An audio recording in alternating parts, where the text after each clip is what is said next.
Hey everyone, Matt Callahan here, Certified Financial Planner with Seaside Wealth Management. And today we've got a good one for you.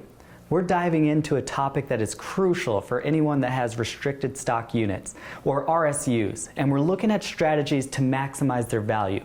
Whether you're new to RSUs or you're looking to optimize your approach, this video is for you.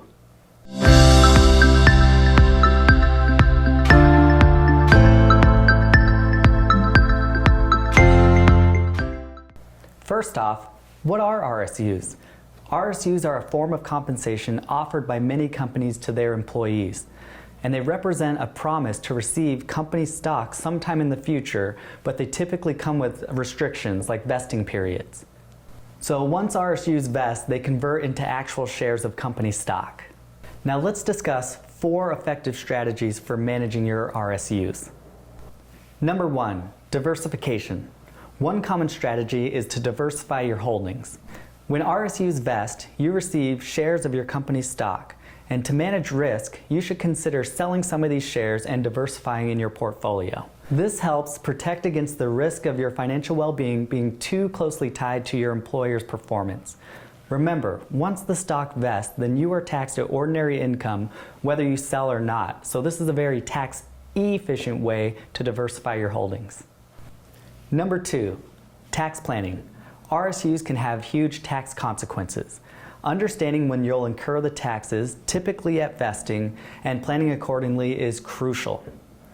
Consider consulting with a tax professional or financial advisor to strategize how and when you'll sell the RSU shares to minimize your tax impact.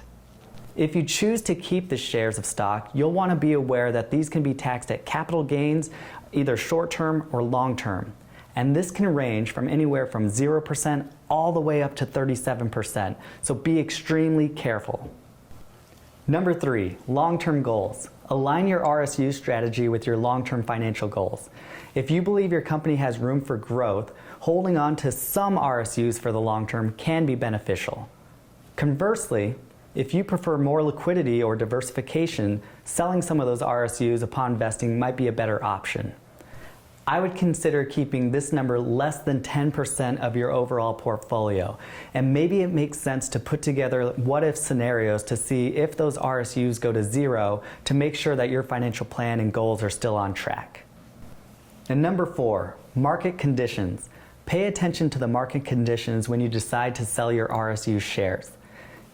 If your company prices have recently surged, it may be a good time to sell and lock in some of those gains.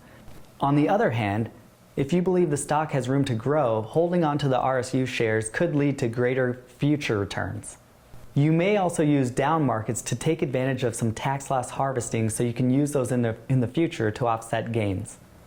In conclusion, the best RSU strategy depends on your individual financial situation, your risk tolerance, and your long-term goals.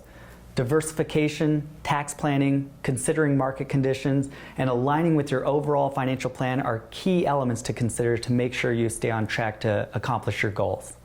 Remember, RSUs can be a valuable part of your overall compensation package, but they also require thoughtful management and maximizing their potential benefits. Be sure to stay informed, seek advice when needed, and make decisions that align with your overall financial strategy.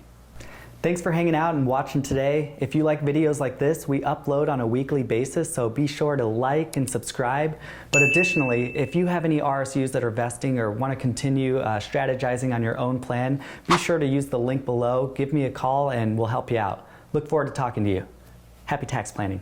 Looking forward to catching you on the next one.